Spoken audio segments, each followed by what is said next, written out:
with, today we're starting with chapter 3 of the book of Esther. And as we mentioned, the book of Esther is last week, interesting book because it does not mention the name of God. We don't find any historical references to it in outside sources for the people who are mentioned here, with the exception of King Ahasuerus, which is, we believe, is King Xerxes, Persian king, who definitely lived and was part of, at the time, the leader of the most powerful empire in the world, hands down. There is no empire that rivals the Persian Empire at this time. So that makes Esther, who we just read about, a Jewish woman, very close to the inner circle, or in the inner circle, if you will, but very close to the most powerful man in the world. So we sometimes forget what the significance of that would be, but whether or not this story happened,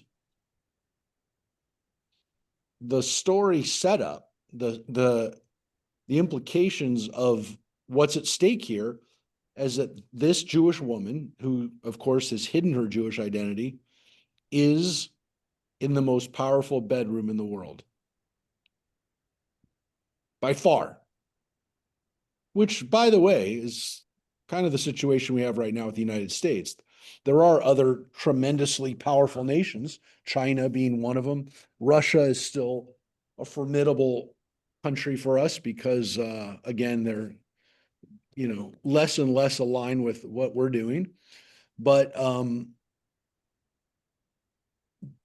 disproportionate amount of power the United States has is, for the last 20, 25 years, maybe 30 years, again, going back to the fall, really having to go back to the fall of the Iron Curtain, the disproportionate amount of power the United States has makes this a kind of similar situation. This would be, again, being the first lady. So,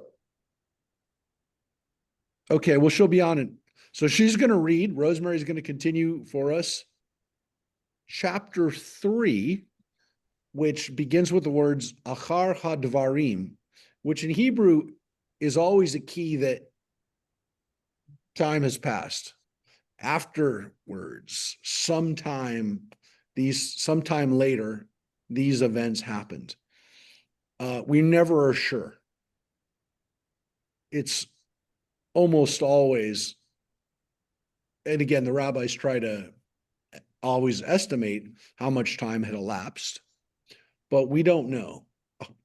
And it's almost like that setup is, and it happened later, it's kind of ambiguous. It's always kind of ambiguous when we get hit with that in the Bible. And it does come up a decent amount of times. So let's look at chapter 3, the introduction. Again, to some extent, one of the most important characters in this doesn't get introduced until chapter 3. So the other 3 characters, there's 4 critical characters in this. The 4th character isn't getting introduced until till now, which is, if this were a movie, about a quarter of the way through the movie. So about a half hour into the movie, we wouldn't have met the villain yet. It's a lot, if you think about it. All right, Rosemary. Sometime afterward, King Ahasuerus promoted Haman, son of Hammedatha the Agagite. He advanced him and seated him higher than any of his fellow officials. All the king's courtiers in the palace gate knelt and bowed low to Haman, for such was the king's order concerning him. But Mordecai would not kneel or bow low. Now, this is, yeah? No, it's coming through the computer. Yeah. No, trust me, she will. Rosemary, say something again. Mike just wants hello. No, it's okay. So So what this means is, so Haman is promoted to higher than any of the other officials. We do not read about him earlier. The highest official we read about before seems to be this guy named Memucan. We don't really know if there's a connection between them. Was Memucan implicated in the plot to kill Ahasuerus, which we just read about? That's the way we ended chapter 2, was the plot against Ahasuerus. Bigtan and Teresh were the eunuchs who were implicated. But the rabbis seem to believe that maybe there was the plot, there was a deep state plot against Ahasuerus, and maybe Memucan or one of the other really high up people was also part of it. And that's how Haman gets promoted. The juxtaposition of those two things, however much time it took for it to elapse, the juxtaposition of it, the rabbis kind of will, kind of draw some conclusions. And so they say that that's what happened. This is the one led to the other. We don't know for sure, but we know that Haman is promoted and that Mordecai refuses to bow. Very famous scene in the story. It's one of the kind of the things you remember about even as a kid when you learn the story of Purim. Mordecai refused to bow to Haman. And that, even though it's an affront on a personal level, winds up having much greater implications, right? The slight that happens here. Oh, wait, I think we're on now. Mike? I think we just went on. The speakers, yeah. I'm gonna take my, let's see. Nope. Now we're getting. Nope. Okay. Okay, Rosemary, you want to talk again? When in the course of human events. Okay, wait. Hold it 1 second. We're on now. Mike, you just need to turn up the volume. She's coming through the speakers. We just need to turn up the volume. Sorry, everybody. Yeah, she's okay. Rosemary, one more time. When in the course of human events, it becomes necessary. Louder. Otherwise, we're good, Mike. She is coming through the speakers. Thanks. Okay. Mike fixed it.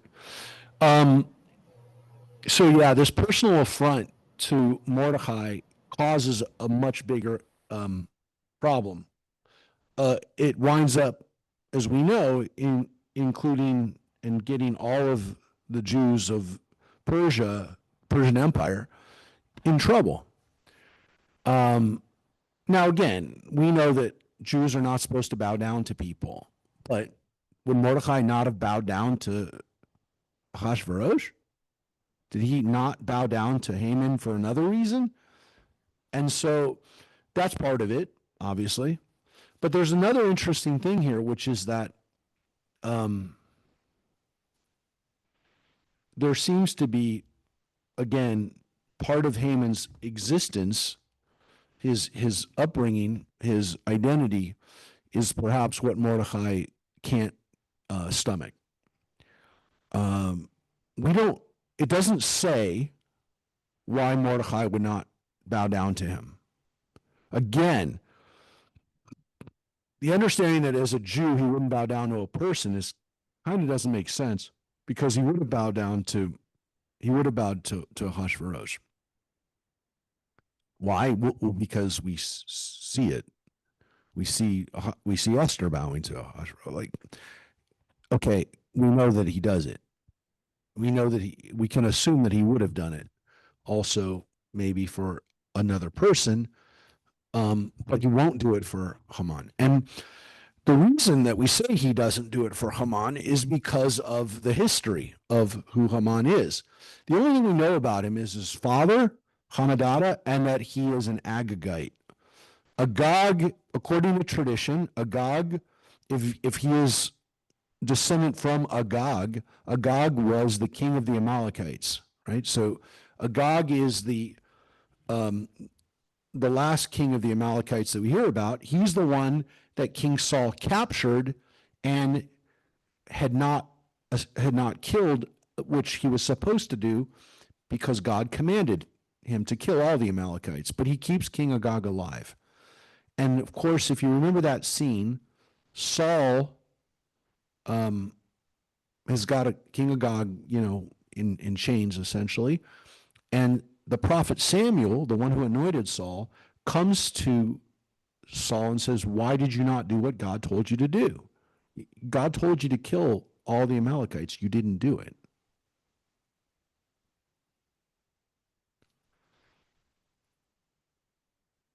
And so Samuel is so upset with King Saul.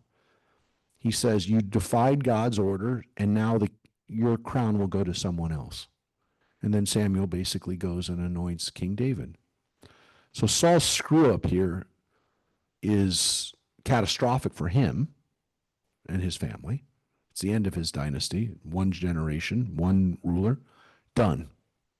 Remember, Saul and then his son Jonathan end up falling in battle together against the Philistines. Dynasty's over. King David's the king. They're done. Remember, Mordecai is a descendant of Benjamin. He's from the same tribe as King Saul. He's virtually a descendant of King Saul himself. We don't know through his, remember, it's Mordecai is the son of Kish, descendant of Kish. Rosemary, say one more thing. Yeah, When in the course of human events? She's good. We're good. Yeah. Are we good? So again, with this kind of rivalry that goes back to King Saul and King Agag, the rabbis point out that this is like, again, that would have happened hundreds of years before. So this is about 250, 300 BCE, and that happened about 1,000 BC. So that was 700 years earlier. That's a long time for this rivalry to continue. But essentially, the Mordecai-Haman battle, the way the rabbis see it, and again, there's basis for it. It's not crazy that this is a generational confrontation that's been set up 700 years ago. That's amazing, because even, again, 700 years is a long time for a rivalry by any estimation. So the biblical rivalry, it would have been 700 years. I mean, that's a fact. So the rabbis point out that, again, this is an intergenerational rivalry. This is cleaning up business by the fact that because King Agag was not killed. So here's the issue. A lot of people, when they read that story of Saul and Samuel and King Agag is like, he's like the, he's the atmosphere. I mean, he's irrelevant. He doesn't say anything. He's not part of the story. He's literally, think about him in fetters and chains, and he's watching this whole thing transpire. It doesn't really matter what he does. Saul didn't kill him, but Samuel kills him. Samuel takes up a sword. This old prophet picks up a sword and hacks him to death. And that's a violent scene. I mean, I've seen Samuel played by a couple of actors over time. Leonard Nimoy played him 30 years ago. There was a King Saul version. Leonard Nimoy played Samuel. I can't even remember who played the last Samuel in the David and Saul epic, but it's, oh yeah, I know who it was. It was the dude who was the bad guy in Avatar, that guy. I can't remember his name. In the last David one that just came out on Amazon, he's the prophet Samuel, and he hacks King Agag to pieces. It's a violent scene, but Saul didn't take care of business, right? He didn't do what he was supposed to do. And because of that, there's a Haman. So people are like, what's the big deal? He didn't kill King Agag. He loses his whole dynasty because he didn't do one thing. And the rabbis point out, look, if Haman had been successful, he would have killed all the Jews. So there's a reason why God tells people to do things. Sometimes we don't see it. Sometimes it takes 700 years for the stuff to play out. But when God tells you to do something, do it. Because you don't know. So this is one of those things like, killing Hitler as a baby kind of thing. But it's like killing Hitler's ancestor to make sure Hitler doesn't exist. And to some extent, the rabbis would classify Hitler as part of Amalek. Hitler and and Stalin and all those other people become part of this dynasty that, yeah, Haman pops up. And guess what? Because it's hundreds of years and now thousands of years later, there are other Hamans that have popped up because King Saul didn't do what he was supposed to do in the first place, which is obliterate Amalek. And again, it kind of goes to the fact that, like, we were commanded to annihilate Amalek. I mean, like, wipe them out. And it does kind of strike us as very brutal. I mean, there's no question. We read the laws about Amalek in the Bible and we're like, oh my gosh, this is literally genocide. And so the rabbis felt uncomfortable with it. There's no question that they were like, yeah, this is pretty brutal. Like what Samuel does, he's fulfilling God's commandment. I mean, literally, if somebody came in right now and said they're Amalek, I have an obligation to kill that person. It's an absolute mitzvah for me to kill them. As much of a mitzvah as keeping kosher or keeping Shabbat, I am supposed to kill the Amalekite. What? I know, I'm going to tell him. Now, of course, there's none who identifies as Amalek today, but the Torah tells me that I have to do that. And the rabbis knew that, like, killing somebody, it's a pretty rough commandment, right? So this story about Amalek is interesting because as it plays out in the story of Esther, and again, you can make the argument that it's like the most important Amalek story, at least not in the Torah, because the Amalekites, we fight them right when we come out of Egypt, right? We cross the Sea of Reeds. Literally the next chapter, we're fighting Amalek. And the rabbis point out that that's one of the horrible things that Amalek did, right? Is they attacked us immediately after we came out. We were on such a high after defeating the Egyptians, the most powerful empire at the time. And now these little tiny Bedouin tribe of Amalekites prove that anybody can attack us.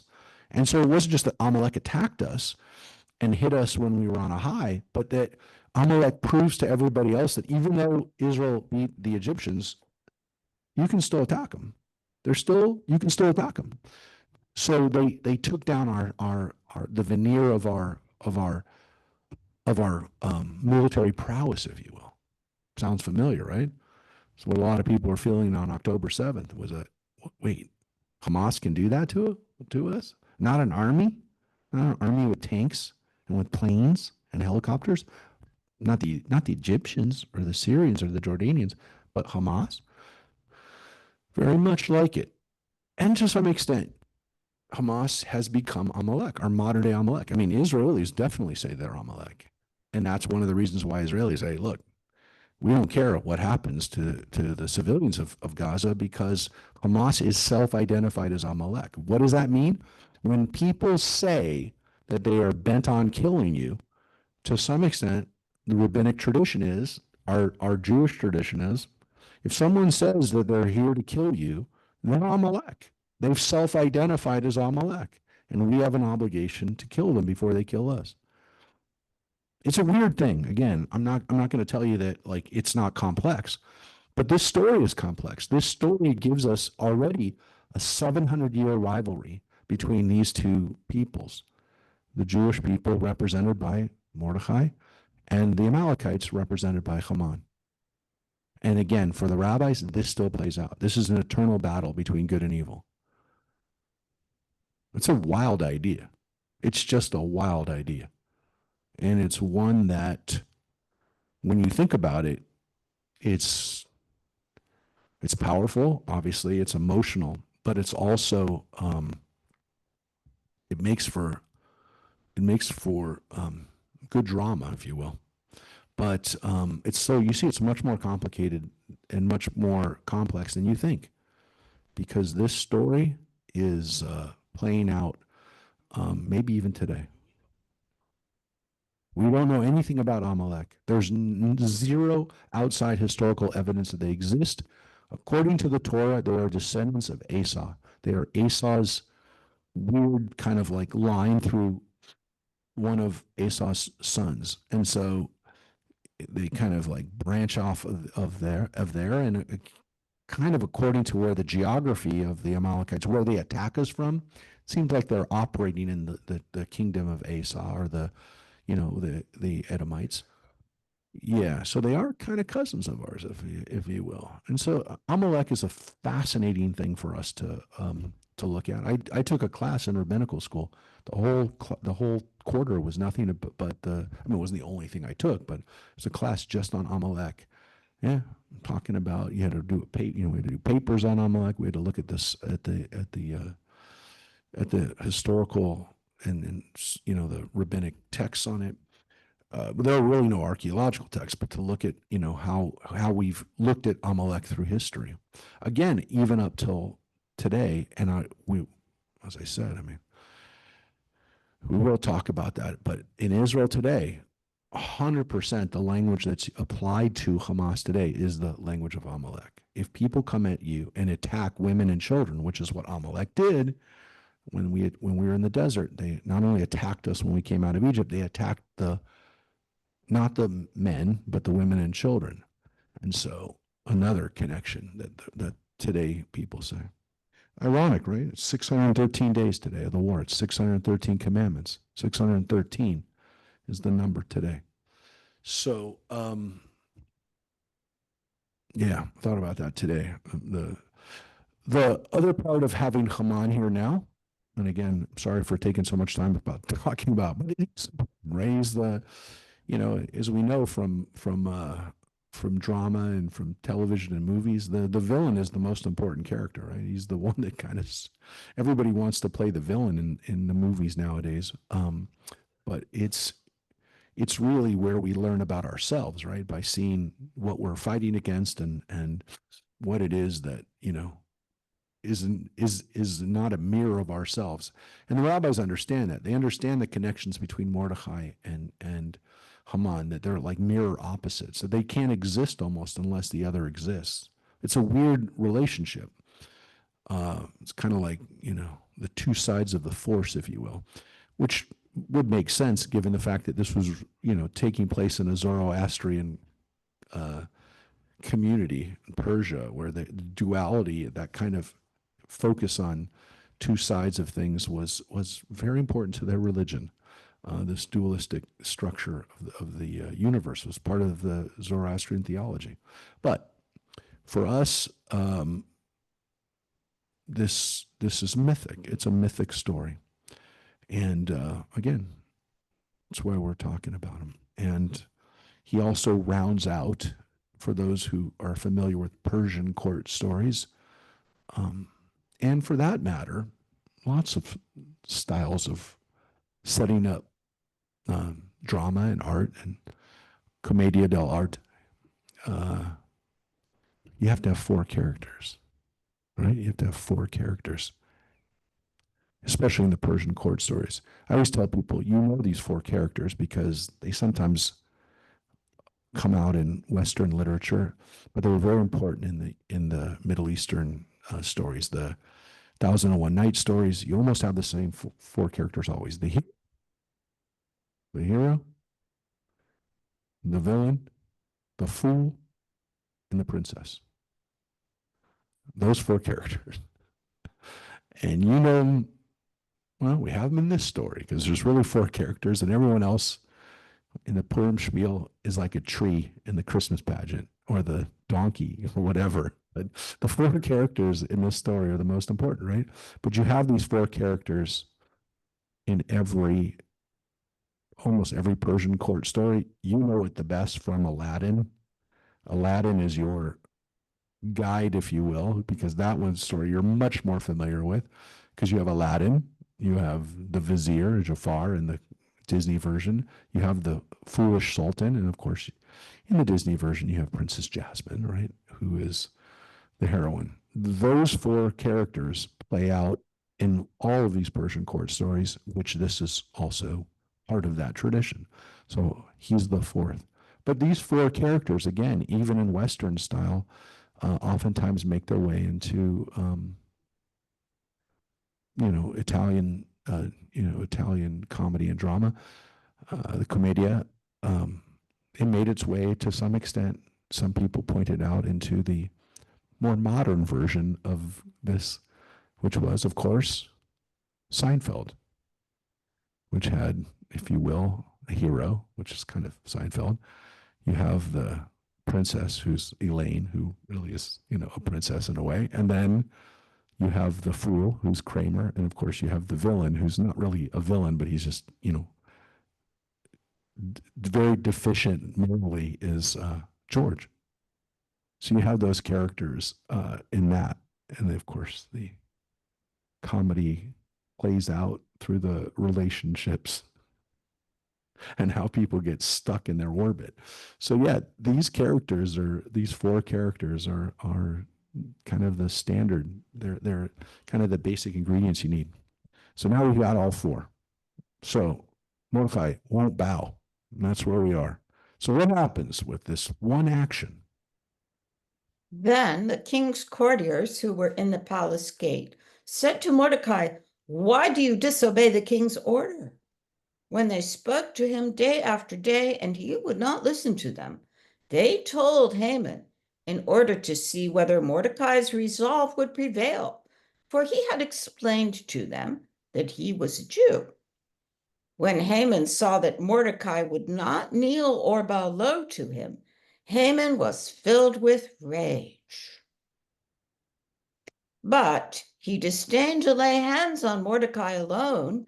Having been told who Mordecai's people were, Haman plotted to do away with all the Jews, Mordecai's people, throughout the kingdom of Ahasuerus. So, why does he want to? Well, he wants to kill Mordecai, but because Mordecai has insulted him. But it's clear that once he finds out that they're Jews, that he's a Jew, he wants to do away with all the Jews. So what happened in that, in his processing this personal affront, that now this becomes, I have to kill every Jew? Like, what made this happen? What triggered this? Look, it's an interesting question because it's, when we talk about whether Haman ever existed or not, right? We don't know. But there are people who've been speculating for 85 years now. What made Hitler decide, I have to kill all the Jews? Was it because he had Jewish identity, Jewish DNA, which has never been proven, but, what didn't even matter if it was true. If he had heard him, if people had said that about him, was that part of what it was? Was he offended by Jews in World War I, or by his in business or in societal dealings in Germany after the war? There's a lot of speculation. People have written about it. Like, what made Hitler hate the Jews so much? Was it something that happened to him? Because it's hard for people to think that this was just based on, like, he made a calculation, hey, let's go get the Jews. And it's possible that's what it was, by the way. It was possible that he made a calculation that if I, target the Jews, I can get German. But people are like, yeah, but did he have to do that? Did he really have to do that? Did it, in the end, not cause, Germany to fall? Because, heck, if Jews hadn't been the target of the Nazis, would Albert Einstein have helped conceive of military weaponry that the Germans could have won World War II with? I mean, people have speculated on that. If he hadn't gone to war against the Jews, what would have happened to all those Jewish scientists? It's not just Einstein, who was born. There were so many Jews that left, if you go watch Oppenheimer, you'll see how many Jews joined the Manhattan Project that fled from the Nazis.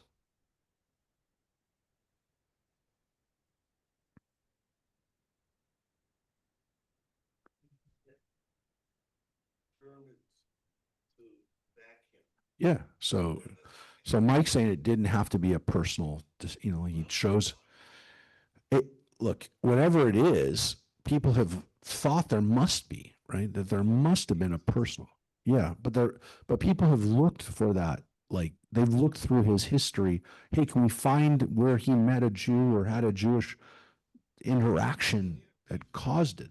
Because they've looked for this. They've looked for this incident. And, to some extent, when people have some kind of hatred that doesn't seem to be rational, they think there must be a underlying experience that somebody had that caused them to have these feelings about somebody or something. This just doesn't make sense. Like, it's not rational. So people have looked for that. They've looked for that. So there's something here. Now, again, the fact that Mordecai has this hatred that he can attach to all the Jews could be if he's the descendant of the Agagites. Look, he knows if he was a descendant of the Agagites, he knows that his ancestor, King Agag, was killed by the prophet Samuel in front of everybody, like literally hacked to death. And that can make you say, hey, the Jews are my enemy.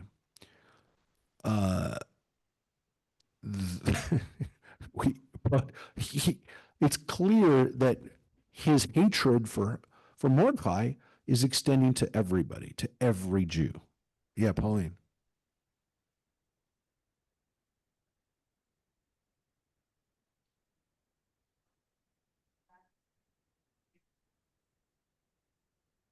When a woman spoke for dinner, David, he come in, and that was like, we cannot have all women act like Yes. this.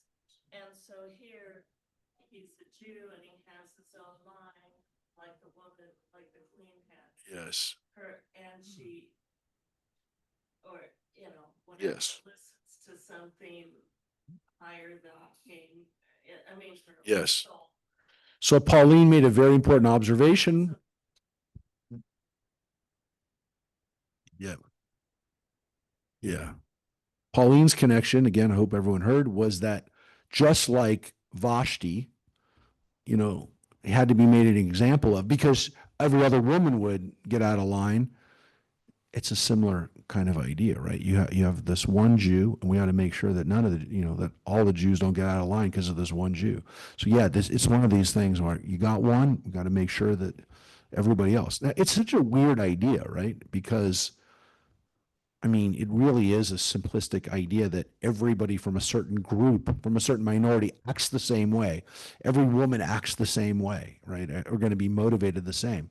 But they definitely do. This part of the story is we got to make examples of people, and we have to make sure that like everybody must be doing the same thing, which again is a really simplistic view of people. I mean, I don't know. I mean, if I have a bad interaction with somebody who's Chinese, I'm not going to say, I hate all Chinese people now. Like, all Chinese people are bad. None of them can be trusted. Like, I don't know. I don't know who, I mean, I know people do that, but I'm just saying it's such a weird, for me, it's just such a weird idea. Look, I know we all make generalizations about people's ethnicities and people's backgrounds. It's a natural human thing to do. But there's a fine line between, no, I mean, there's a very distinct line between saying, yeah, these people tend to do this kind of thing, and every single one of them is a bad person because that person did a bad thing. I mean, that's a huge, like, again, even if you were prejudiced, even if you have some chauvinism, whatever, but to make the conclusion that everybody from that group is now evil is something that most rational people don't do. So Well, Haman clearly is not like that. Yeah. if you look at what Haman does, having decided that he needs to kill all the Jews, he gets a private army. So that might be the point. That what? That he gets a private army? He gets all these, he's going to organize all these people to kill the Jews. That's the point. Private army. Okay, so yeah, you're jumping ahead a little bit. And you're right. That's the danger. That's the thing we have to worry about. But at this point, what's so strange is, I is that mean, I know I'm jumping ahead, but I mean, that could have been the point all along of, okay, I need a cause to unite these people, and here's the Jews. so again, that's connecting it to the same kinds of ideas that that maybe Hitler did, Hitler had, which was let's get people Right. united behind a common enemy. At this stage, though, it really does seem to be a personal vendetta. It seems to be a personal vendetta that's now been extended to everybody else. Again, when we get to what he does and what he says, which we're about to do, yeah, there does seem to be some extra, points to this that maybe were there all along. But let's look at it. Let's see what he does. In the first month, that is the month of Nisan, in the 12th year of King Ahasuerus, Pur, which means the lot, was cast before Haman concerning every day and every month, until it fell on the 12th month, that is the month of Adar. Okay, so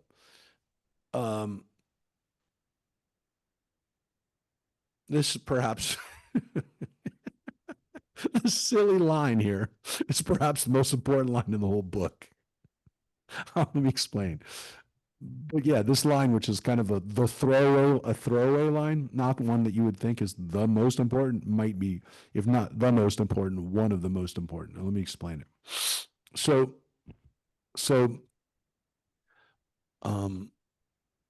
he has Haman has he does a lottery, or not really a lottery, but poor is translated as lot. Haman has a drawing, if you will, bingo, pulling out numbers to find out the date that he's going to do what he's going to do. Right? So right here, it doesn't even say, it says he's plotting to do away with the Jews. Whatever he does, it's going to fall on this day. And he does the poor in Nisan, which is the holiday time for Passover, which we had a couple of months ago. Gosh, it's already been 2 months.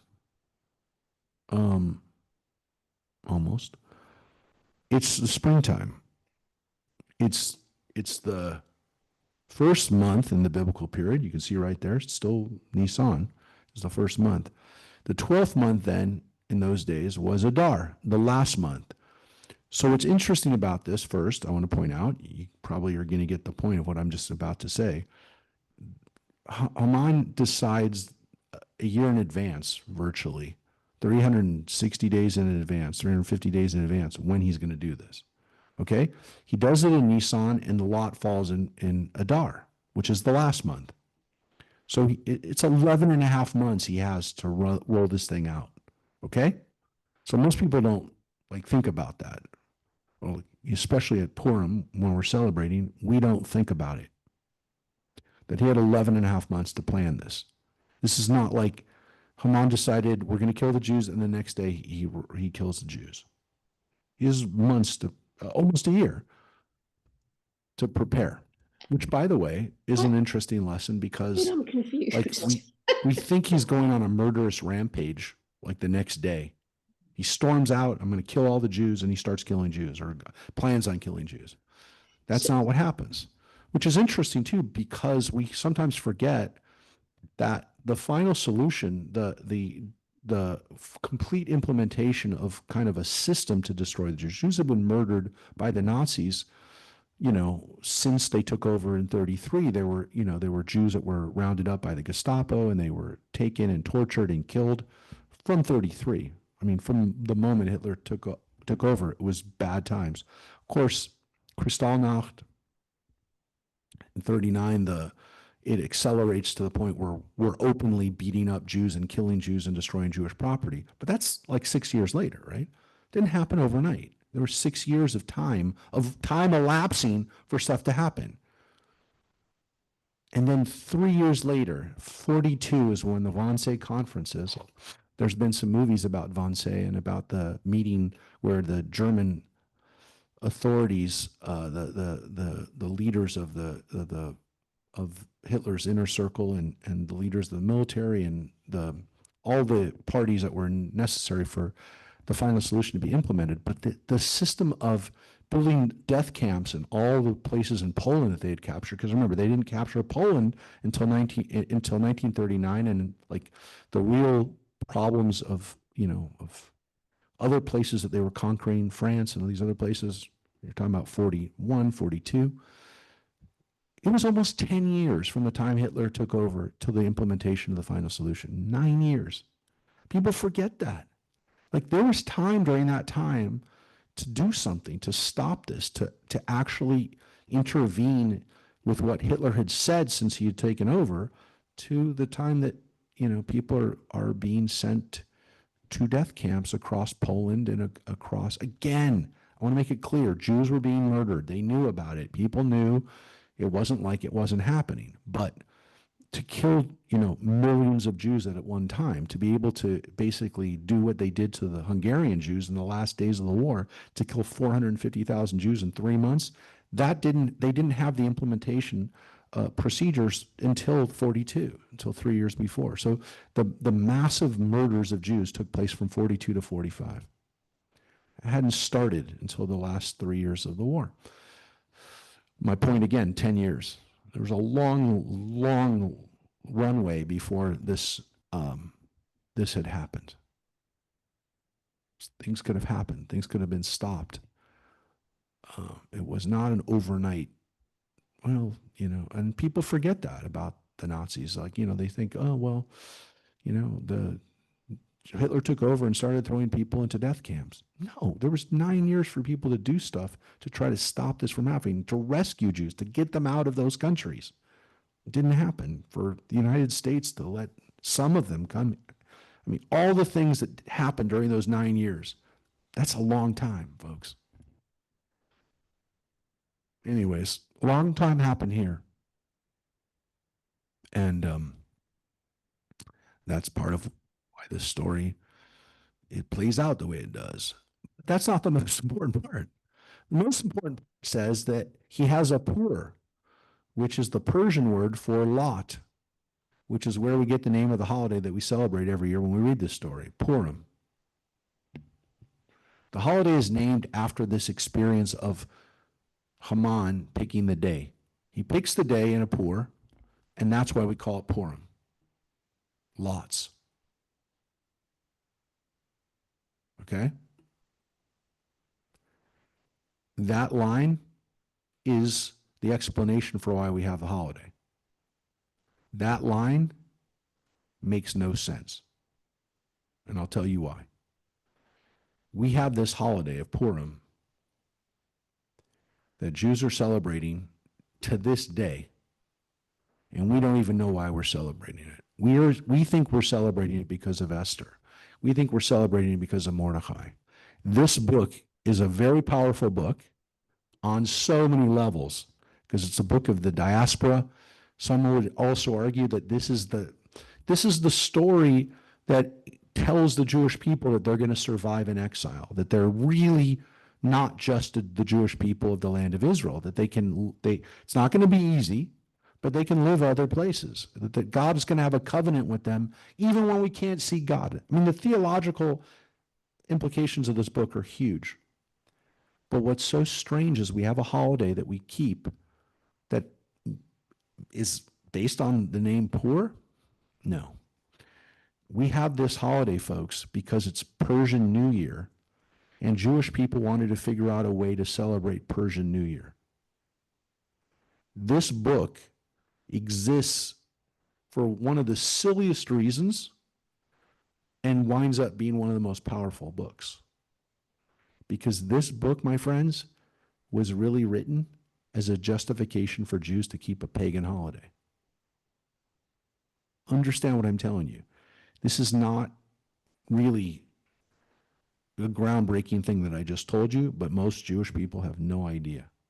They have no idea that we're celebrating Persian New Year, and the rabbis and everyone who came after 250 had to figure out a reason to justify us celebrating Persian New Year. Nowruz. Nowruz is a major holiday, was a major holiday for Persians, for people from Iran for thousands of years. It was Christmas. Christmas and New Year's rolled into one, actually, and it does last for over a week. So it's a great holiday for people. They visit their families. They bring out food from, family recipes. It's a wonderful holiday. They used to drink a lot during Nowruz.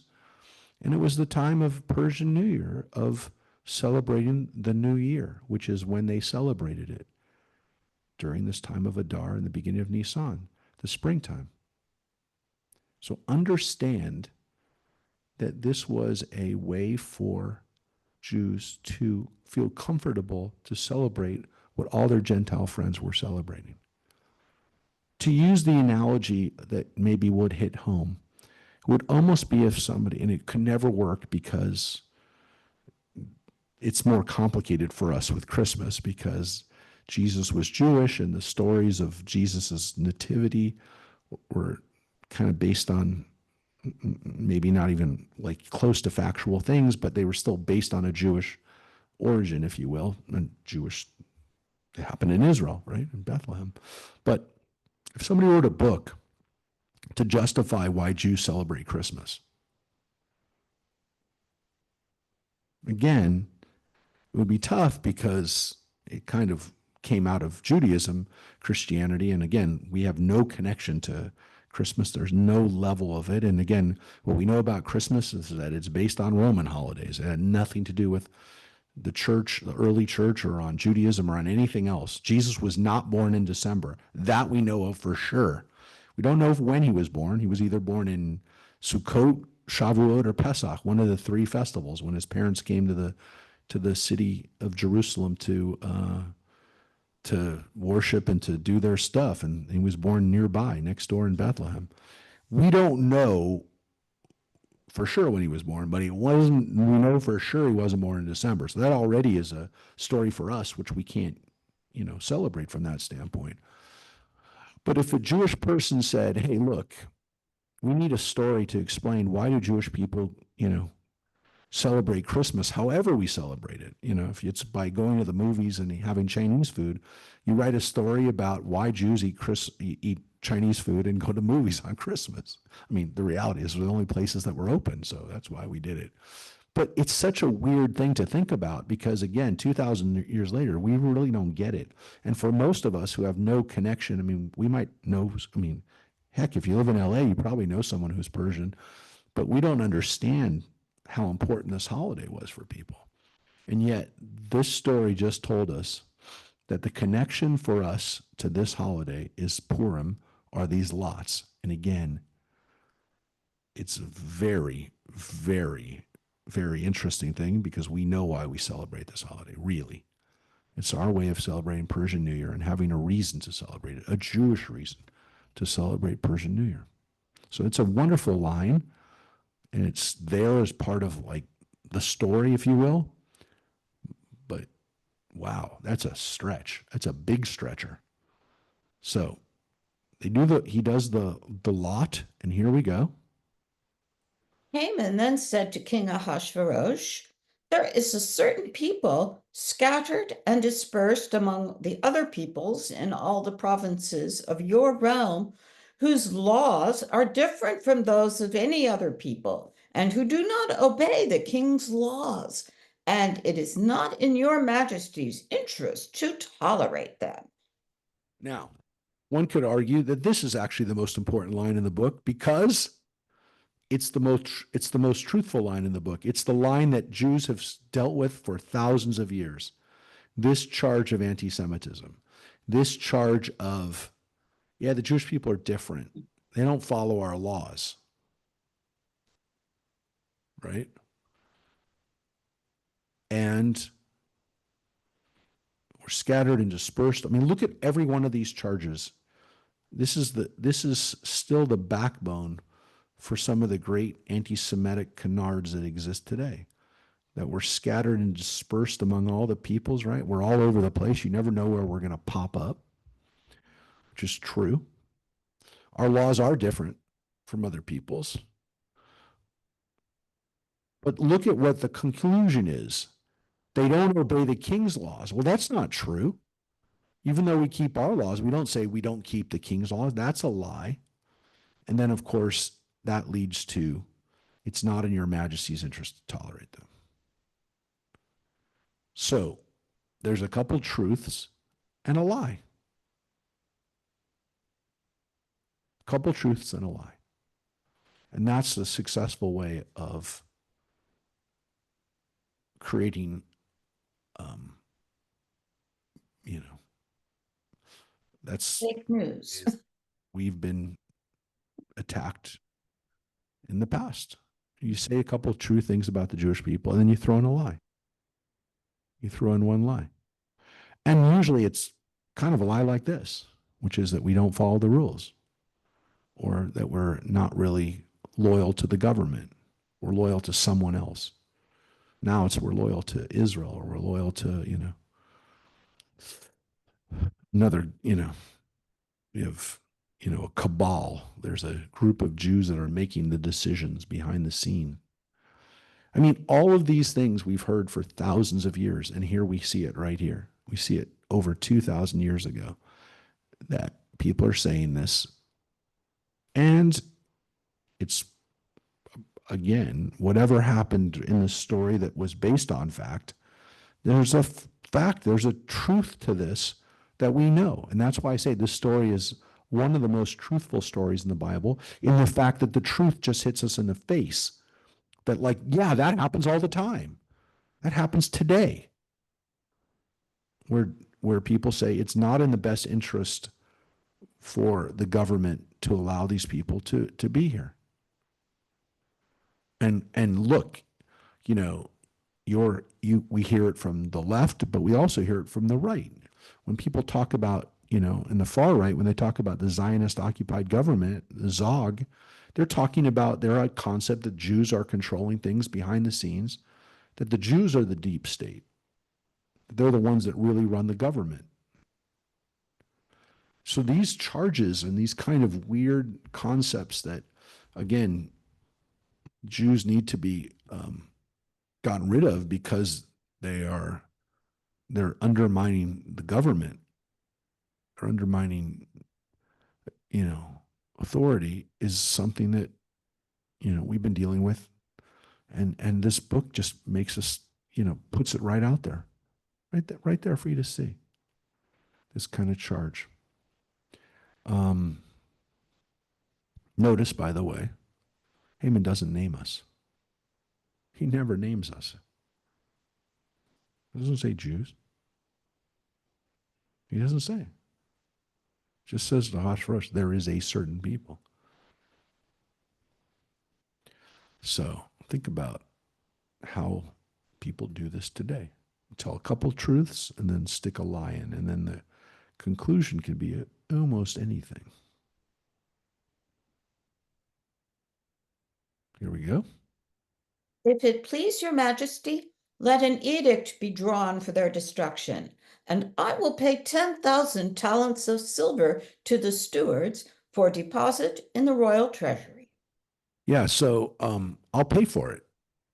So this is where Haman already clearly had amassed a lot of power, because he's going to pay for it. Right? He says, let an edict be drawn up for the destruction, and I'll pay for it. And that's a lot of money. 10,000 talents is a lot of money. I'll pay for it. So you don't have anything to risk. It doesn't cost you anything to obliterate these people, because I'll put up the money for it.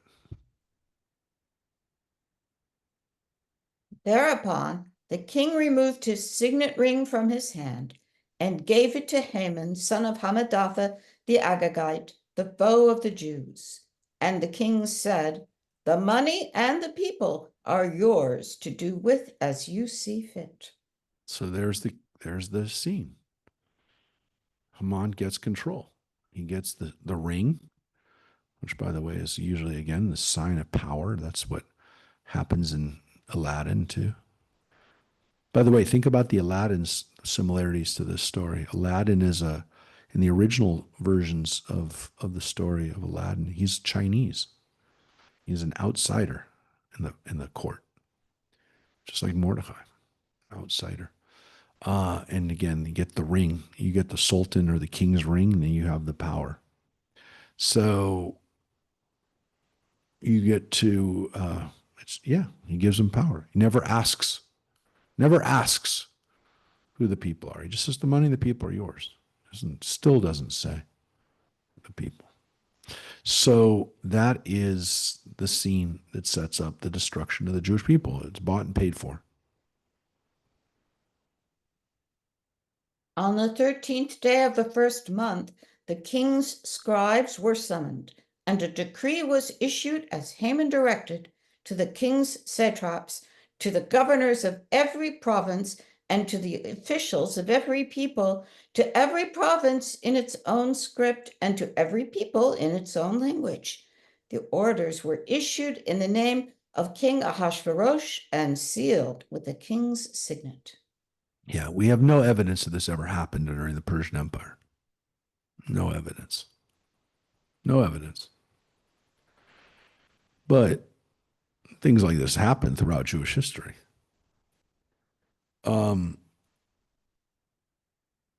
So again, this is done in Adar in Nisan, and then they have basically 11 months until this is gonna go down.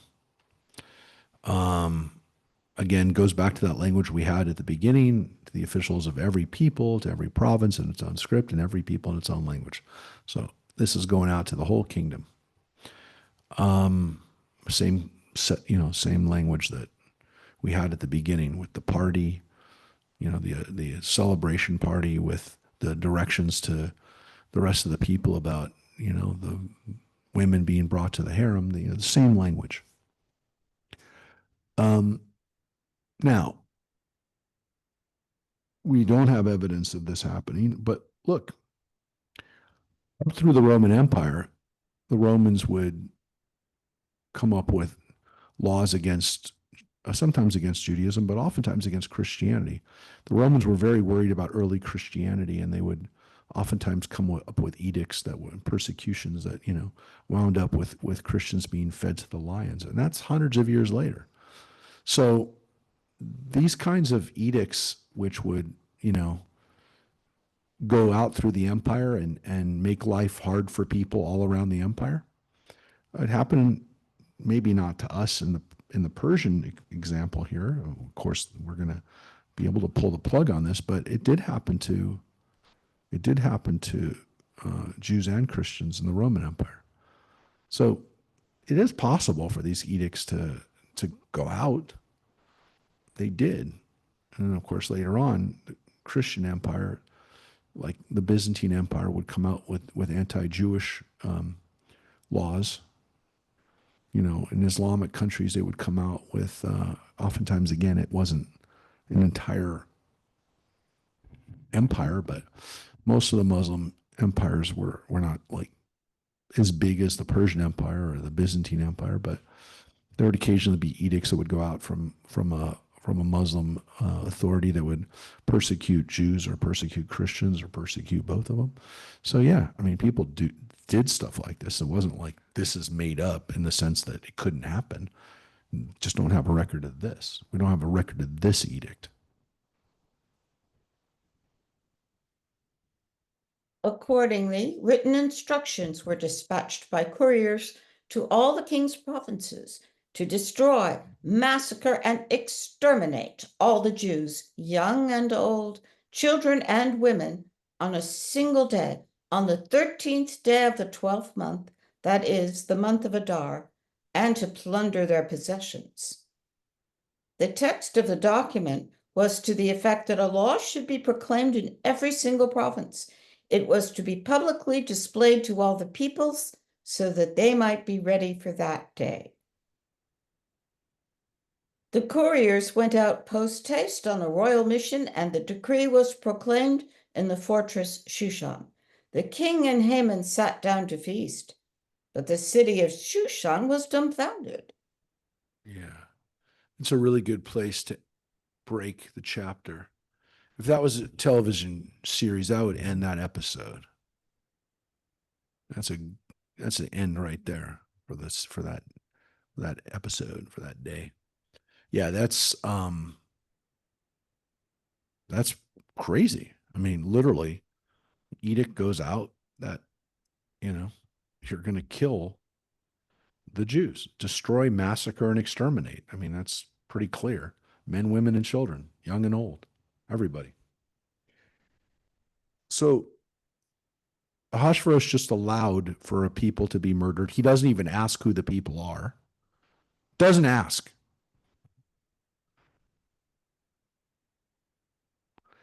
He's told the people are a problem. Okay, they don't follow the laws. You can maybe say, okay, well, first of all, he doesn't ask who they are, but there doesn't seem to be any interest in further, is there, are all of the people not following the laws, or we have to kill the children too, the women? They ought to be murdered. And it happens. Now it's interesting. It says that the people of Shushan were dumbfounded. The city of Shushan, the capital, was dumbfounded. Now we have to assume that the city of Shushan, of Susa, which was one of the capitals of the Persian Empire, had a couple capitals, but that this capital city was a very cosmopolitan city, and there would have been people from lots of backgrounds that lived there. And there were, as we can see, there were Jews that lived in Shushan, because that's where Mordecai and Esther are living when the story, that's their hometown, right? So they happen to be in the town when the orders go out to bring the women there. That's their in their backyard, that they're in the town. But we have to assume that there were a lot of other Jews there, and not just Jews, but people who were friends with Jews. This didn't happen, we don't know what the people outside of Shushan were like. We don't know what the people in the Persian equivalent of Nebraska felt when this happened, but we know the people in the city were dumbfounded. Again, use a modern analogy. If something like this happened in the United States, what would the people of New York say, or what would the people in D.C. say? There's a decent amount of Jews in those cities. They'd be like, yeah, I know Jewish people. Are you kidding me? We have to kill them? That's what we just read, was that the people there are dumbfounded. They don't understand. Nevuchah is like, dumbfounded is a great translation. What does the King James say? Perplexed. Good too. Can't figure it out. They don't get it. They don't understand. We have to kill every Jew? So again, we don't know what everybody is feeling. We don't know if maybe there were different feelings about this. The people in Shushan can't even believe it. All right. So that's the end of chapter 3, which is where a lot of stuff goes down. All these lines that kind of set the story from Haman. We're introduced to Haman at the beginning of the chapter, and by the end of the chapter, King and Haman sit down for another feast, right? A lot of that. There's a lot of feasting going on in this story. It's kind of going around in the background. Yeah. So they're sitting back in the castle, they're feasting, and everyone else outside the castle is like, what the heck just happened?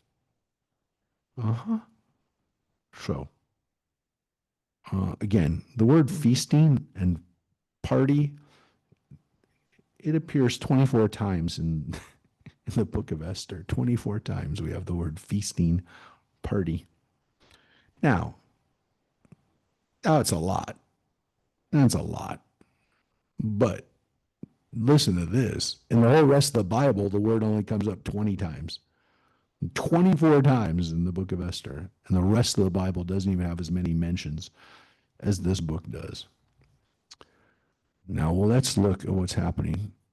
The way the chapter's set up, that was going on. All this scene is going on in the court with Haman and Ahasuerus. Now we're going to see what it's like on the other side, on the Jewish side. When Mordecai learned all that had happened, Mordecai tore his clothes and put on sackcloth and ashes. He went through the city crying out loudly and bitterly until he came in front of the palace gate, for one could not enter the palace gate wearing sackcloth. Also, in every province that the king's command and decree reached, there was great mourning among the Jews, with fasting, weeping, and wailing, and everybody lay in sackcloth and ashes. Yeah, so Mordecai is wearing the sackcloth and ashes, and it's causing, like, that's huge. It means he can't go into the palace because he's doing that. So he's out. He can't go even in to the palace. And it's definitely a big sign that the leading Jewish guy in Shushan is doing this. But Jewish people throughout the kingdom were doing it. So this is causing, like, people are paying attention to this, right? They're fasting, they're mourning, and they've been told that they literally have a year death sentence. It's a death sentence. You can imagine what it's like to live with that knowledge that it's going to happen. Like, it's happening, and it's going to happen on this day. What are you going to do? And you can go, well, I can leave. I get out of my house. I'll go somewhere else. Where are you going to go? Where are you going to go? So the known world at that time was pretty much the Persian Empire. Talking about Egypt, talking about India, talking about the entire Middle East. You're talking about all the way through Asia Minor. You're talking about literally up to the Greek, to like the emerging Greek city states. You can go there, which didn't have a very large Jewish community, but I guess you can go to the other side of the world. But if you're living in the Middle East, if you're living in anywhere around Persia, Iraq, Syria, the land of Israel, any of those places, you're done. And the land of Israel is very much a part of this. They're part of the Persian Empire, which means that every Jew in the land of Israel is going to be murdered too. During the Holocaust, Jews couldn't go to Israel, right? It was controlled by the British, and the British wouldn't let us in to Israel, wouldn't let us into their mandate. So people say, well, why didn't Jews go to Israel during the 1930s and 40s? Because they couldn't go in. But there were Jews already living there. There always have been. Yeah, right? but no Jews could get there. Not because of the Germans, but because of the British. So it's tough to think about. Where do you go when you're told? And where do you go to, again, escape the biggest empire of the time? Because, I mean, Otto Frank took his family from Germany and they went to Holland, and they wound up under the Nazis again. So it wasn't like it's easy to outrun an empire that's the biggest empire of the time. I was like, I'll leave, but what if the Persians conquer that area too? It's a mind-numbing thought that the most powerful empire in the world wants to kill you. So, what are we going to do? When Esther's maids and eunuchs came and informed her, the queen was greatly agitated. She sent clothing for Mordecai to wear so that he might take off his sackcloth, but he refused.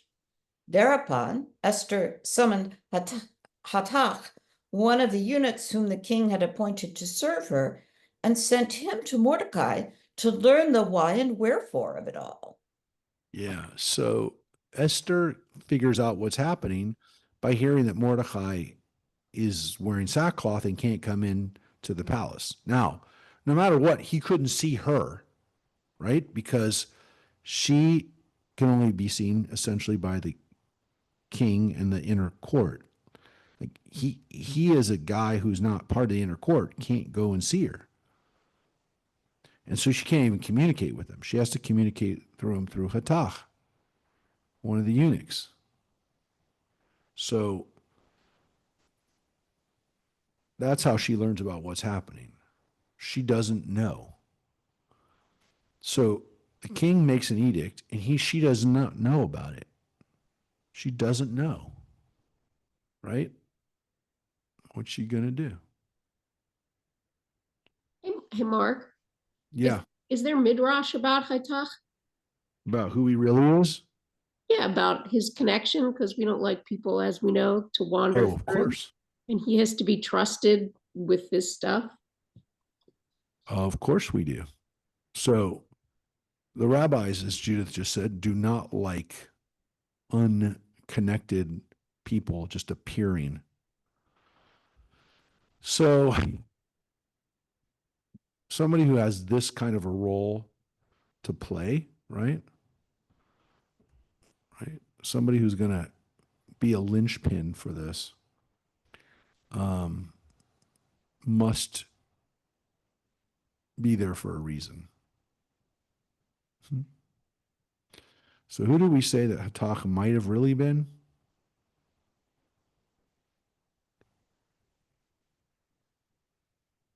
Anybody?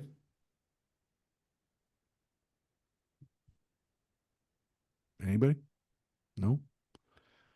Well, there's not a lot of there's not a lot of people who could fit this profile.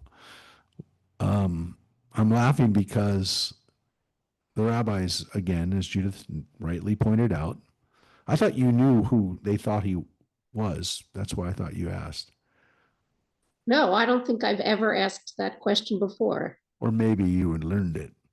So, yeah, the rabbis, as Judith said, start off with the point, we don't like people who we don't know where they come from, just make an appearance. They can't. It's got to be a backstory. So he's a eunuch. We know that, right? He's a eunuch. Jewish people are not supposed to be eunuchs. Not willingly, at least. They're not. But we do know there's a Jewish eunuch. And he lived in the area. And he'd be really old by now. But he is in the area. Who? Anybody? Daniel. Remember, Daniel is living in the court of King Nebuchadnezzar, but we're going to read about Daniel soon. Daniel prophesies the end of the Babylonian dynasty and the rise of Persia and the Medians. Now, he'd be really, really old, but he was a eunuch, and his name was Daniel. His name was not Hatach, right? But you could have different names. Esther had a different name. So Daniel could have had a different name. Well, he did have a different name. The rabbis say that he also had the name Hatach. Hatach. Why would he be called Hatach? Because Hatach in Hebrew can mean to cut off. And he had been definitely cut off if he was a eunuch. So the rabbis interpret his name to be a play on what had happened to him. Not that that's a play, but yeah. So if Daniel is Hatach, then he is perfectly situated to have a big role to play in this story. Interesting, right, Judith?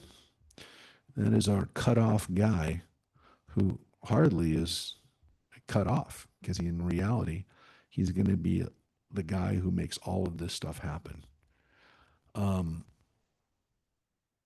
Any other questions about it? Some of these stories, the Midrash and the connections, seem a little far-fetched. I like this one. Yeah, it makes it feel like Daniel as an old man. He was, by the way, he was given the name Belteshazzar in his Babylonian name, if you will. So he could have had another name, a Persian name. But yeah, that he still has a role to play. This guy, this idea of what he can do it's a nice idea. Just for weird fantasy readers of stuff that want to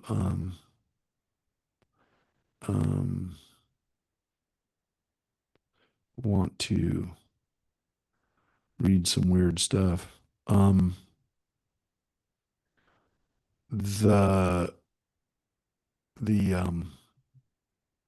This lady wrote a book called Servant of the Bones. You know Anne Rice, right? The vampire, the original vampire lady. She wrote a book about kind of a Daniel story about a Jewish guy who gets kind of turned into a genie. But yeah, it's a weird story that kind of has a similar kind of background of it. But this idea that, again, that Daniel could have a role to play in saving the Jewish people is a really nice idea, you know. But we do know that eunuchs had important roles to play. And for fans I of, didn't remember that the book of Daniel he's a eunuch. It says he's a eunuch. yes, I want to say Well, how I've just been researching it, and it says the word that it uses Cyrus, which could mean eunuch or it could mean official, so it's ambiguous. yeah, Ah. it's just the same word that's used here for eunuch. So I want to point out, yeah, so you know, as we pointed out, these are people who kind of have the trust of the inner circle that Daniel really wouldn't have. Like the rabbis make it out that he didn't have a choice. Like, you know, he was like forced to do it in order to be part of that inner court that and that first by the Babylonians, and then again he can continue on as a eunuch because of that role. Look, I mean, eunuchs had a much more I mean, like the whole concept doesn't make sense to us. Right. Except for Lord Varys in Game of Thrones, we don't think about eunuchs very often. And that was, you know, he was pretty important, Lord Varys. But anyways, you don't think about like the Chinese had eunuchs. It wasn't just like one empire that had eunuchs, but they were very powerful. And you know, the rabbis don't make Daniel out as a bad guy because he had to go through that or that he did that. To some extent, he had no choice. And then, of course, it allowed him to be there to help the Jewish people. And we're going to get to Daniel real soon. It's one of our next books that we're reading, folks. But yeah, Judith, is a wonderful question because, again, I don't know if I would have gotten into the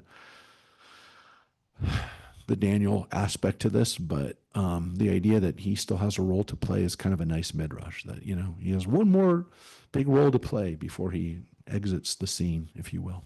So Hatach is the intermediary between Mordecai and Esther. It's the only way for them to communicate. That's a weird idea, by the way, too, but just bear with us right now. They can't talk to each other. All right. Hathach went out to Mordecai in the city square in front of the palace gate, and Mordecai told him all that had happened to him and all about the money that Haman had offered to pay into the royal treasury for the destruction of the Jews. He also gave him the written text of the law that had been proclaimed in Shushan for their destruction. He bade him show it to Esther and inform her and charge her to go to the king and to appeal to him and to plead with him for her people. So he makes sure that Esther gets all the information, including the law, which clearly she hadn't seen, right? So you got to know what's going on first. He educates her, and then he tells her what to do, which is go to the king and appeal to him and plead for her people. So he says, you got to know about this, but he also says, you got to do something about it. When Hathach came and delivered Mordecai's message to Esther, Esther told Hathach to take back to Mordecai the following reply. All the king's courtiers and the people of the king's provinces know that if any person, man or woman, enters the king's presence in the inner court without having been summoned, there is but one law for him, that he be put to death. Only if the king extends the golden scepter to him may he live. Now, I have not been summoned to visit the king for the last 30 days. And so, again, what it goes back to is this issue of not, you know, as Pauline had said, women were already being made an example of, and she can't do what Vashti does, which is disobey the king. She can't come in when she's not asked to come. She has to be invited in. And so this setup for Esther, which we already have been told, makes it so that with the way the system works, she can't do anything. She says, I can't go there unless he asks me to. And I haven't even seen him for 30 days. I haven't even been in there, which again tells you, even if she was the queen, she's not necessarily always seeing the king. She says, I haven't seen him in a month. So I can't go in there. All right. I'm going to die if I go there without being asked. When Mordecai was told what Esther had said, Mordecai had this message delivered to Esther. Do not imagine that you, of all the Jews, will escape with your life by being in the king's palace. On the contrary, if you keep silent in this crisis, relief and deliverance will come to the Jews from another quarter, while you and your father's house will perish. And who knows? Perhaps you have attained a royal position for just such a crisis. Yeah. And this is one of the most famous, like for us as Jews, this is one of the most famous lines in the book, in that it's quoted. It's oft quoted. There's a few lines that are quoted in Jewish tradition. But this mi odea, like who knows? Who knows? Maybe this is why you're there, for just this moment. And so this becomes kind of like the ultimate like Jewish fantasy that there's going to be a person who's in the right place at the right time who's going to fix everything for us, right? There's that part of this story that, as we said, is the part of the story that is so powerfully true, right? That's the, hey, if there hadn't been a Jewish guy, in power at that moment, in that place, what would have happened? Yeah, Pauline.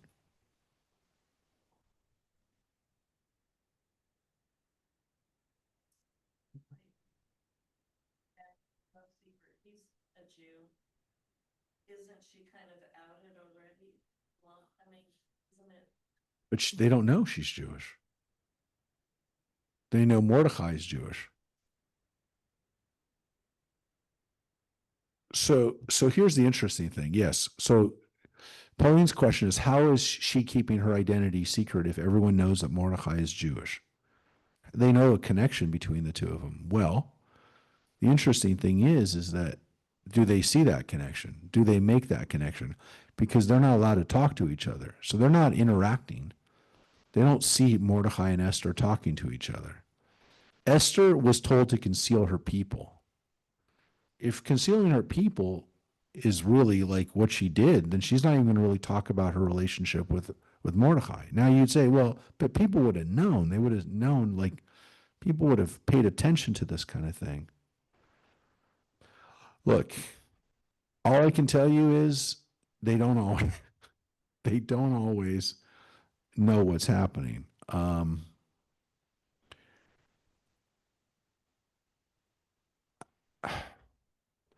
We don't always make we don't always make the connections. I mean, we try to, but oftentimes we make the connections after the fact, right? Oftentimes, we don't know about what's really happening until after it's already happened and they tell us what happened. And, of course, it's with the hindsight.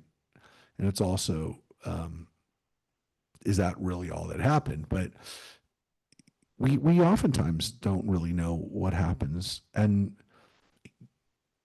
the Persians not knowing who Esther really is, I mean, it seems strange that they wouldn't have known, that they never would have known, that they didn't ask, like, what are you? You look kind of dark, but are you this or that? I don't know. I mean, you wonder how people didn't know, but they don't. And again, oftentimes people don't know until after it's already happened.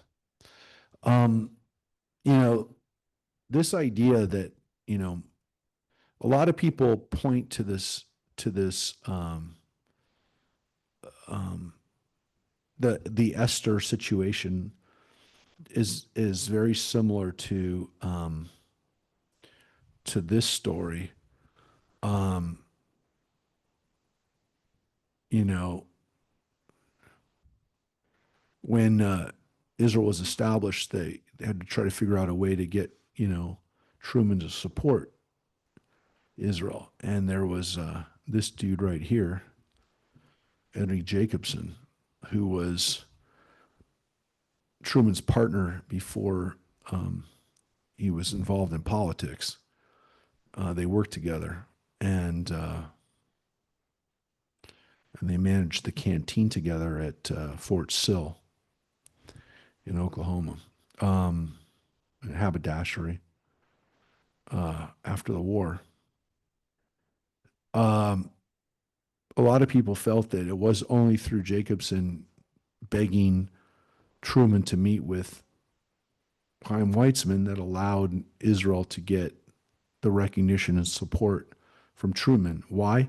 Because Truman was being told by his own State Department not to recognize Israel. That's a fact. It's an established fact. But Truman went against them and actually allowed Israel to, give them support and say Israel should exist. But a lot of people think that was Jacobson, this guy who was Truman's partner. Again, not somebody who you would have thought could play a critical role in Jewish history, but might have been one of the most important American Jews who ever lived. Maybe. Possible. So we don't know who the heroes are going to be. We don't know, again, who's in the right place at the right time, who has the right connections, but we do know that it happens. What's interesting that's the obvious part of the story. That's what people talk about every time. I mean, you can't read the story carefully without saying that, right? I'm not saying you have to always mention Eddie Jacobson, but there are a lot of examples of Jews who helped at the right time to save their communities. And, this one just happened to have happened while we have footage and photographs of these meetings. But things like this have happened throughout Jewish history. Just happened to have a guy who maybe had a Jewish mother or had some Jewish friends that ended up helping to change their minds, make them do the right thing. So it happens, and it's the immense truth to this. But there's another thing that people forget about in this line that he just laid down on her. It's a guilt trip, no question. It's a guilt trip. But he also says something really interesting to her too, which is that if you don't do this, don't think that God's not going to, he doesn't say God because God's not mentioned here, but that God's miracles and God's behind the scenes working isn't going to find somebody else. There's not going to be somebody else who'll do it. Somehow this will get fixed and you won't do it. And if you don't do it, you and your father's household, which kind of includes him too, we're done. We're doomed. We'll suffer, but somehow, somewhere else, the way this will play out, somebody else will fix it. And we're doomed. So what that could mean is maybe a first line of defense is you and I getting this thing stopped. We're going to stop this in the court. We're going to stop this before it leaves Shushan. But maybe if this thing goes out of hand, the way this gets stopped is out in the countryside, out in one of the provinces where the Jews rise up and end up defeating the people attacking them. And the other Jews start. But maybe by that time, Esther and her family are dead. So Mordecai basically tells her exactly to that point of what Pauline said. Do you really think they're not going to find out eventually who you are? You don't think when Haman starts killing Jews, they're not going to find you? And Ahasuerus signed it, so he can't go back on it. He's going to kill you. And before this gets stopped, you'll be dead and I'll be dead. So, again, using an analogy, what if Jews in Germany could have stopped Hitler in 1932? before he got elected? What if somebody could have stopped it? And they didn't. And those German Jews died. But the Jews in America survived. Because thankfully we were part of an army, and 500,000 Jews served in World War II to be part of that army that defeated Hitler. So think about that. It'll come from somewhere else. Again, why do I keep making these references? Because this is the truest story of all time. This is the story of anti-Semitism and persecution and the way we've stopped it throughout time.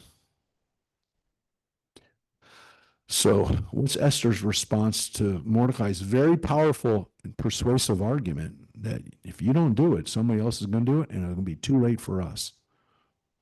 Then Esther sent back this answer to Mordecai: Go, assemble all the Jews who live in Shushan and fast in my behalf. Do not eat or drink for 3 days, night or day. I and my maids will observe the same fast. Then I shall go to the king, though it is contrary to the law. And if I am to perish, I shall perish. So Mordecai went about the city and did just as Esther had commanded him. So that's what's going on. Chapter 3 is Haman in the court. Chapter 4 is Mordecai and Esther going back and forth on the Jewish side. So it's interesting the way the story is laid out. Chapter 3 is with the other side, and chapter 4 is with us. What we're doing. It's like going back and forth between, like, again, to use the analogy, that's what's going on in, the Reichstag, German parliament, whatever, and German offices. And then this is what's going on in the Jewish community to respond to this. So she says, I'll do it. I'll do it. I'm risking my life, but fast for me, fast. And, pray, right? Don't eat and drink. And, we're going to fast. And hopefully the spiritual actions of what you're going to do are going to make this work. And this is the Ta'anit Esther, the fast of Esther, that we still replicate. Before Purim, we have a tradition of fasting, like Esther commanded us to do, so that we will be saved. So every year we kind of reenact this moment of being saved. But what we had to do first was fast and pray. And It's pretty drastic not to drink for 3 days. yeah, it's a long fast. We don't do it for 3 days, right? We do it for a day. Do it from the nighttime. It's a fast. It's interesting because the book, we're going to actually study it a little bit, not tomorrow night on Wednesday night Talmud, but coming Talmud. We're going to study the tractate about Purim in the Talmud. It's called Ta'anit, which really is about fasting, but it kind of has some of the stuff about Purim in it. It's a really great tractate, actually. But yeah, this is something we did, which was fast. When we had problems, we would pray and fast and hope for a miracle. And here we go. Here's the miracle. This is where we're going to finish with chapter 5 today. On the 3rd day, Esther put on royal apparel and stood in the inner court of the king's palace, facing the king's palace, while the king was sitting on his royal throne in the throne room, facing the entrance of the palace.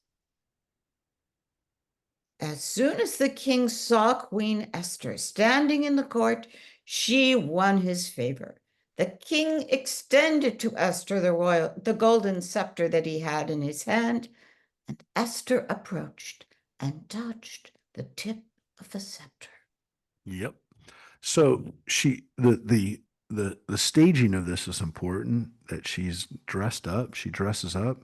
She comes into the inner court of the palace, and he's on the throne, and he sees her standing in the court. She doesn't come up to him yet. She's kind of standing there. And he extends the scepter, and she comes over to him and kisses the tip of Yeah, touch the two. Yeah, it's fairly phallic, by the way. It's meant to be. It's meant to be kind of a Suggest. reenactment. Yeah. So, um, yeah, this is um a way for her to essentially kind of stand there and get permission to come in so that she's not just barging in, right? What troubles you, Queen Esther? The king asked her. And what is your request? Even to half the kingdom it shall be granted you. If it please your majesty, Esther replied, let your majesty and Haman come today to the feast that I have prepared for him. And there we have again the feast. Feast. People forget that this whole thing is set up with a feast, having a feast. So, um, um, what's your translation, Mary, for chapter line 3? What troubles you, Queen Esther?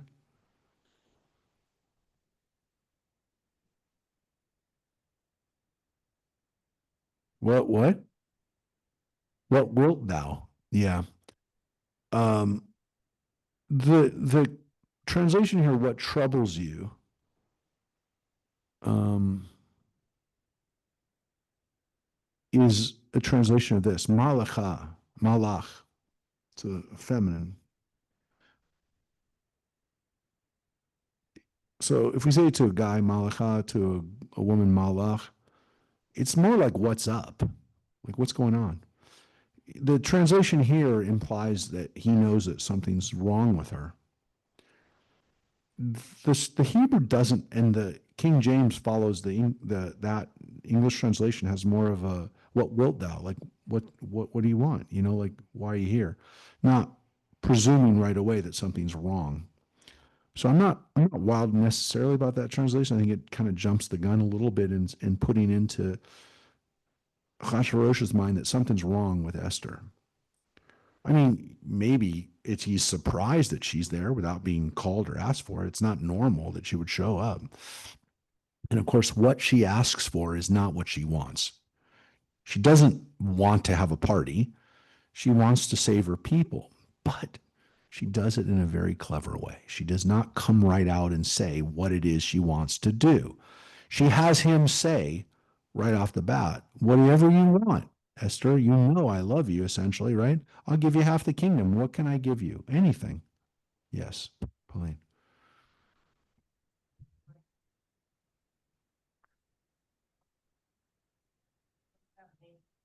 And her big unusual emergency is she needs a party. Yeah. I mean, just a part, but that's all she's saying. And then,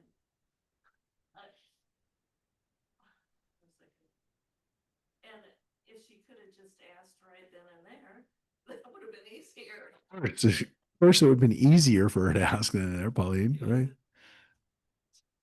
Yes. He kind of realized something's up, so okay, I'll go along with this, whatever you've got going on in your mind, plans. So I mean, it's so Esther's plan here. So some people would say, well, Esther is just trying to butter him up, right? She's just trying to say, oh, I just want to spend time with you and Haman, right? I just want the two of you together. I just want to be, but look, Ahasuerus, if he's not an idiot, which we're told he's an idiot, he could just be thinking to himself, well, yeah, my wife must want something. She doesn't want to come out right away and tell me what it is. So she's kind of playing hard to get. And I'm going to another party. So what? I get to go to a party with my wife. It's not so bad. But yeah, I mean, there's a certain formality to it. There's a certain kind of ritual to this, which is, like a Japanese tea ceremony.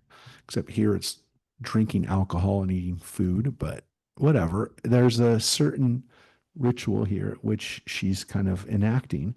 Of course, it's not just that she's building up to asking for something or buttering him up, but as we're going to see, there's also a certain theater to this, which first of all, you can make the argument, there's a really good strategy here, which is something that we don't think about when we're negotiating look, very rarely are you or I negotiating on behalf of the Jewish people or for the safety of anybody for that matter.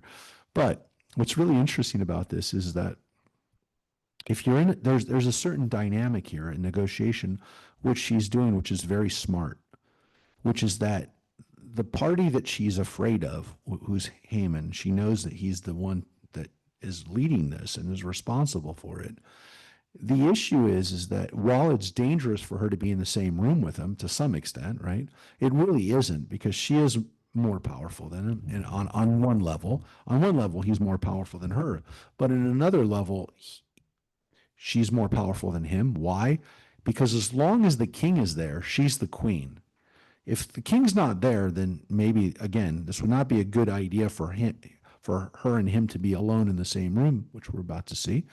But I mean, Haman and Esther. But as long as she's in the same room with her husband and him, what she's also conveying to Haman is, remember who my husband is. And so she's not going to confront Haman by himself. She's not confronting her husband by himself either. Because think about it. What she does is so clever, not just because she's not going to isolate Haman and her together, right? But she's also, by having Haman there, think about it. Just be with me for 1 second and just try to imagine this. If she says to her husband in this moment or in any moment that follows, let's say she has a party and Haman isn't there. She says to her husband, you've ordered the destruction of my people, right? Then it becomes she's confronting him.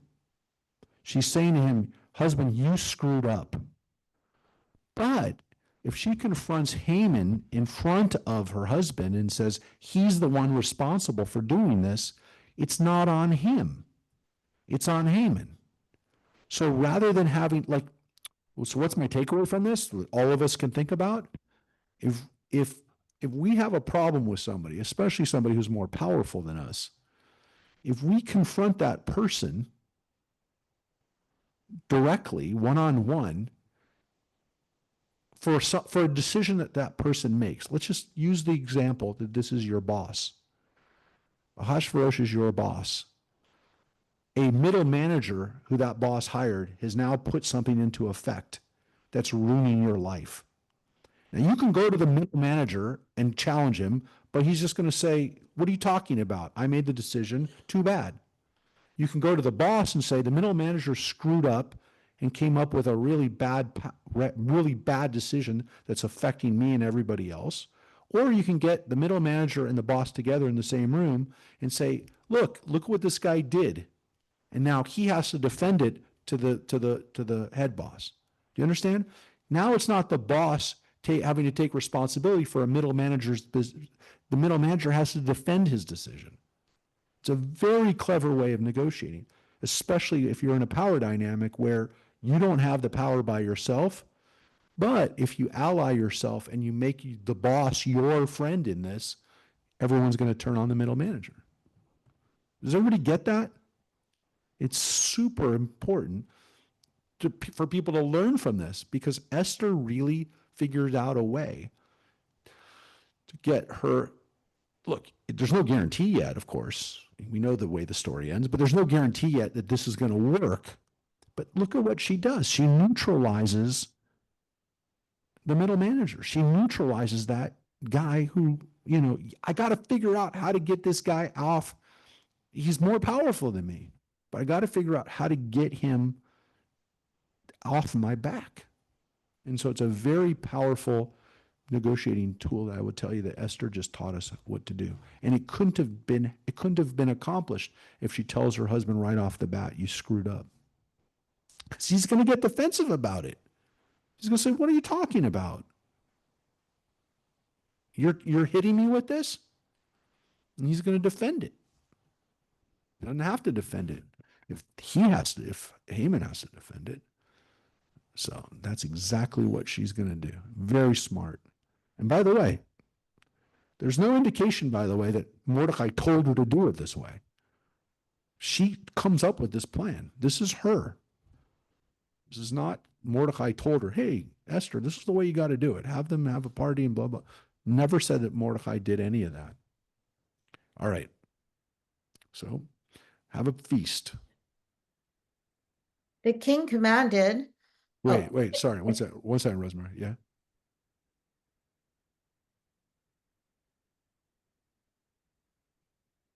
That's hardest through stuff.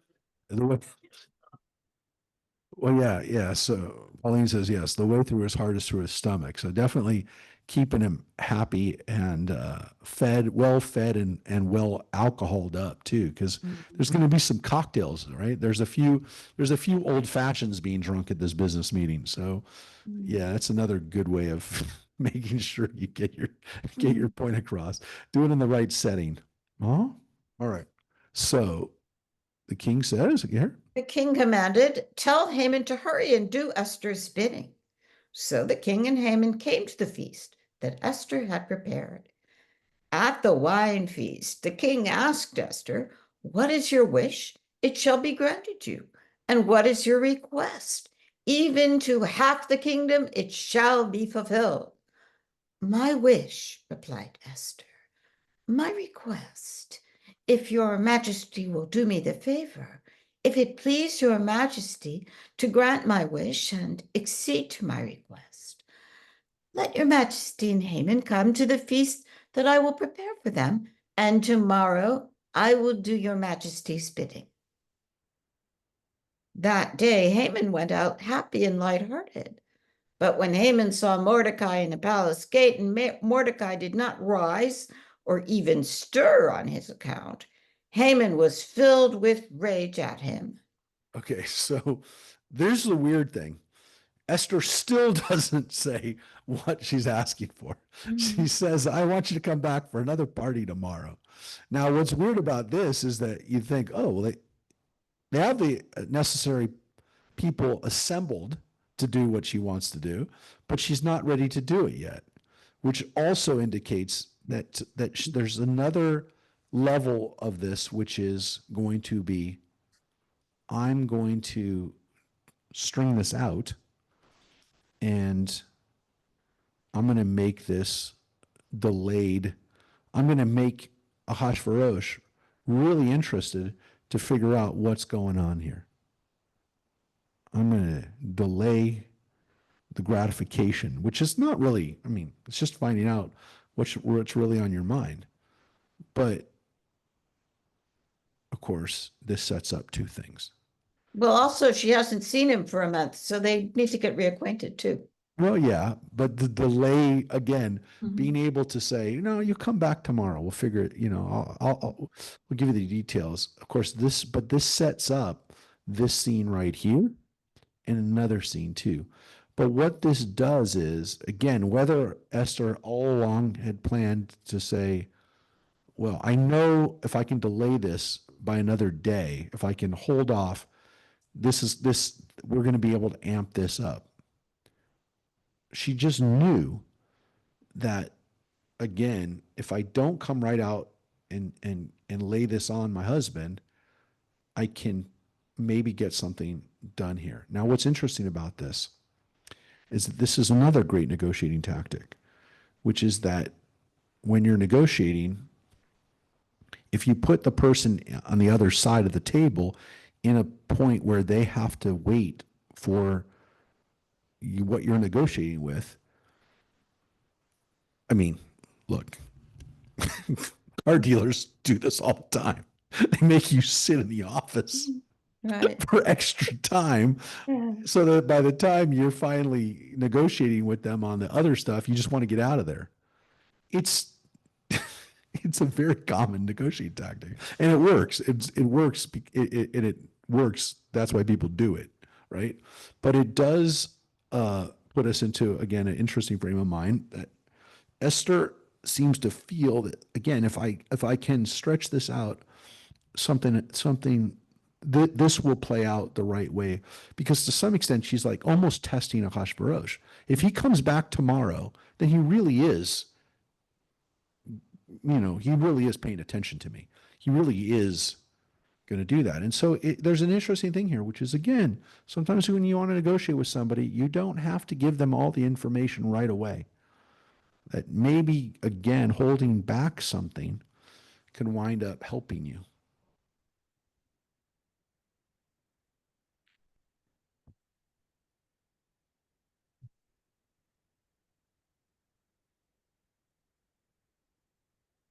Not at their top.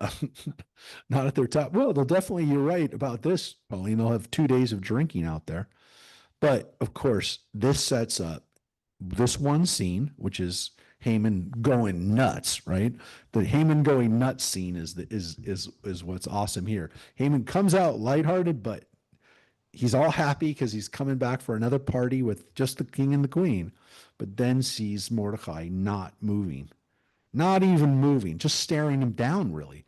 Doesn't rise, doesn't stir, just looks at him like this, right? Just staring at him, not moving. Makes him go nuts. And so what does he do? Nevertheless, Haman controlled himself and went home. He sent for his friends and his wife Zeresh, and Haman told them about his great wealth and his many sons, and all about how the king had promoted him and advanced him above the officials and the king's courtiers. What is more, said Haman, Queen Esther gave a feast, and besides the king, she did not have anyone but me. And tomorrow, too, I am invited by her along with the king. Yeah, so he's celebrating all his good fortune, all the great things that he's got. And what's more, Queen Esther loves me too. Queen Esther picked me, right? With the mishteh, again, with the party, another party. And gosh, look how much Esther likes me. Esther loves me. But Yet, all this means nothing to me. Every time I see that Jew, Mordecai, sitting in the palace gate. yep. And again, that Jew, right? That Jew, the Jew Mordecai. Yeah. What's so funny, of course, is that he doesn't realize that the two people that he's obsessed with right now are related, right?